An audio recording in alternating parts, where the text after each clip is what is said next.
Hello and good morning everyone. आप सभी लोगों का स्वागत है आपके अपने यूट्यूब चैनल स्टडी ग्लॉस पर। मैं हूं डॉक्टर मोनिका और आज हम 26 नवंबर से रिलेटेड जितने भी इम्पोर्टेंट क्वेश्चन बन सकते हैं उन पर डिस्कशन करने वाले हैं। और क्वेश्चन से रिलेटेड जितने भी इम्पोर्टेंट फैक्ट होते हैं साथ में वो भी मैं आपको बताऊंगी। ये हमारा टेलीग्राम चैनल है, यहाँ पर आपको क्विज अवेलेबल हो जाएगी और इस लेक्चर की जो पीडीएफ है वो भी आपको यहाँ मिल जाएगी। ये आपके लिए आज का मोटिवेशनल कोट है।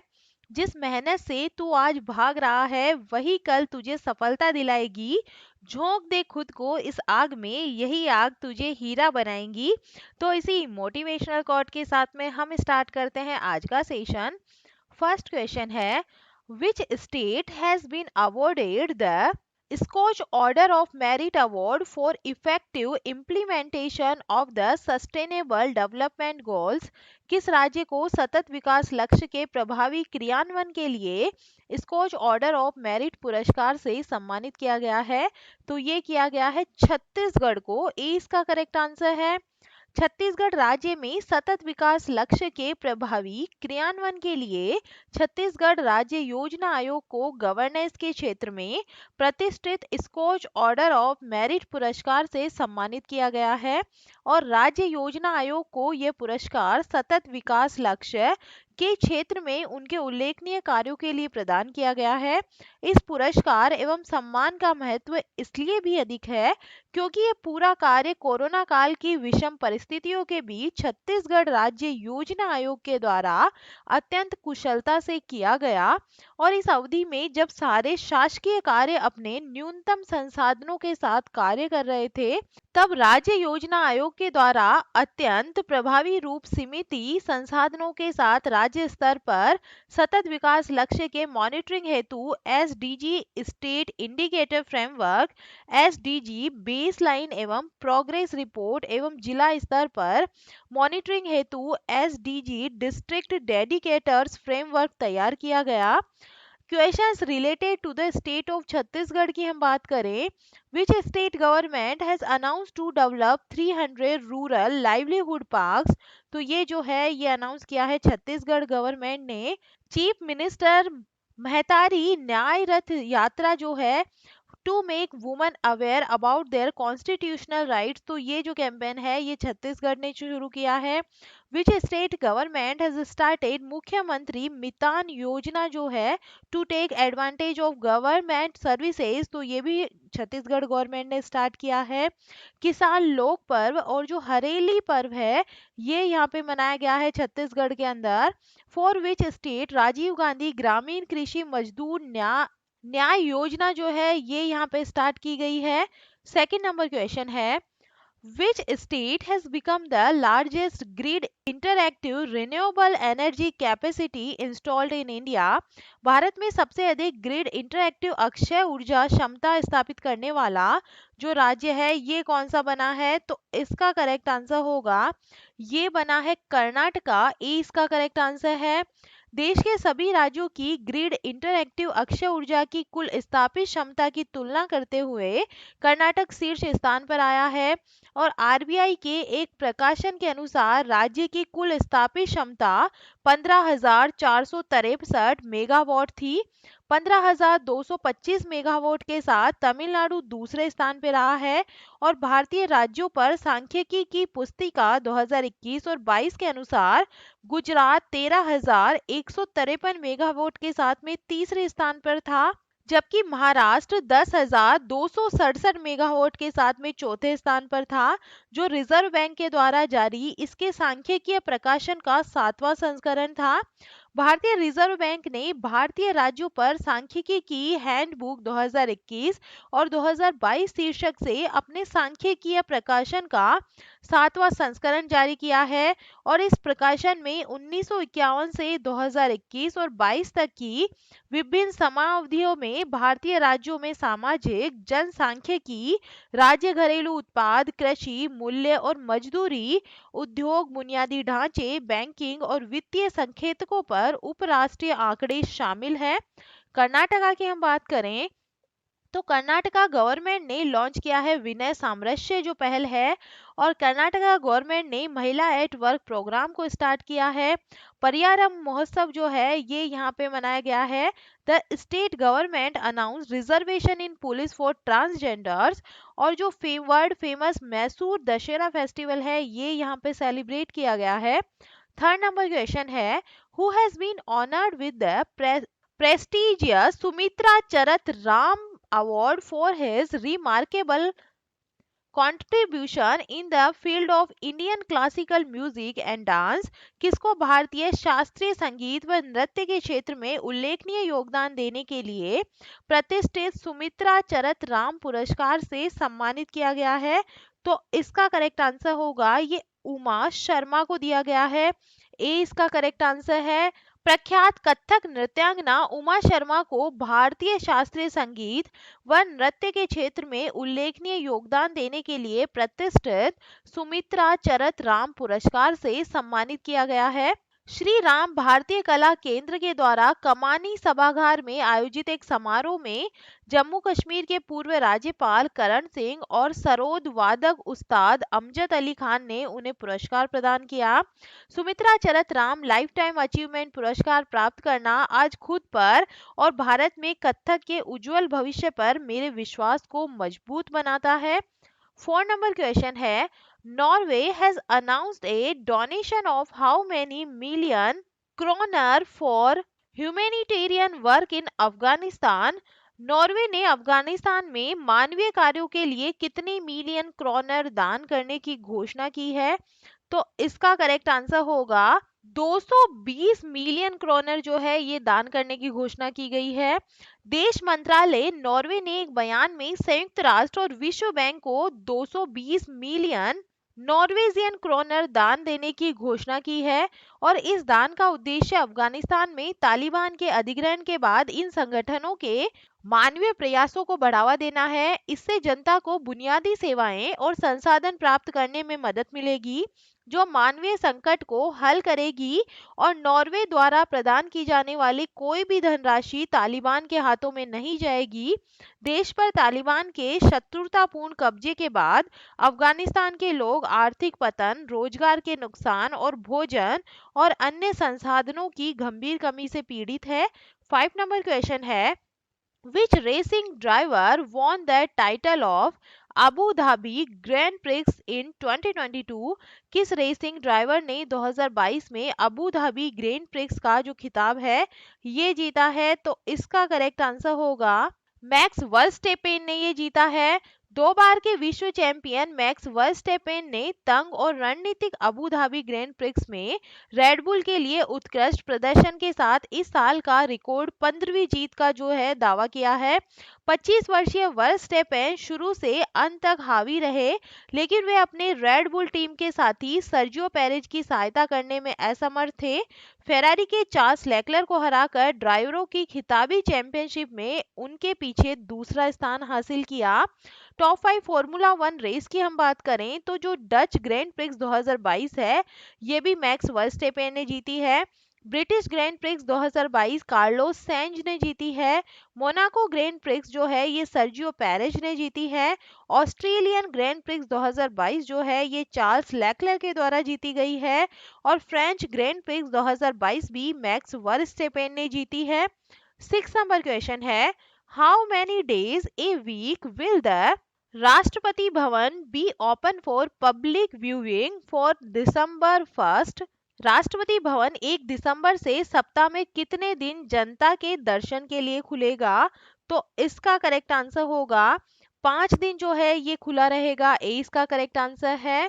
1 दिसंबर से राष्ट्रपति भवन आम लोगों के लिए सप्ताह में 5 दिन खुला रहेगा, और आम लोग बुधवार, गुरुवार, शुक्रवार, शनिवार और रविवार को राष्ट्रपति घूमने आ सकते हैं। लोगों के लिए हर दिन 5 समय तय किए गए हैं जिन पर लोग राष्ट्रपति भवन का दौरा कर सकेंगे। ये समय है 10 से 11 बजे, 11 से 12, 12 से दोपहर 1 बजे और 2 बजे से 3 बजे का समय रहेगा। राष्ट्रपति भवन के अलावा लोग राष्ट्रपति भवन संग्रहालय परिसर में जा सकते हैं और प्रत्येक शनिवार को लोग सुबह 8 बजे से 9 बजे तक राष्ट्रपति भवन के प्रांगण में चेंज ऑफ गार्ड समारोह भी देख सकते हैं। 7 नंबर क्वेश्चन है, who has launch the UNESCO India Africa थाकॉन 2022 held at Gautam Buddha university greater Noida. किसने ग्रेटर नोएडा के गौतम बुद्ध विश्वविद्यालय में आयोजित यूनेस्को इंडिया अफ्रीका हैकथॉन 2022 का जो शुभारंभ है ये किया है? तो इसका करेक्ट आंसर होगा योगी आदित्यनाथ ने किया है। 20 का करेक्ट आंसर है। उत्तर प्रदेश के जनपद गौतम बुद्ध नगर में स्थित गौतम बुद्ध विश्वविद्यालय में उत्तर प्रदेश के मुख्यमंत्री योगी आदित्यनाथ के द्वारा यूनेस्को इंडिया अफ्रीका हैकथॉन 2022 का दीप प्रज्वलित कर विधिवत रूप से उद्घाटन किया गया और उन्होंने इंडो अफ्रीका देशों की कल्चरल परेड को भी देखा। इस अवसर पर मुख्यमंत्री ने अपने संबोधन में कहा कि भारत अफ्रीका के रिश्ते संयोग वाले संबंधों की एक अद्भुत मिसाल है।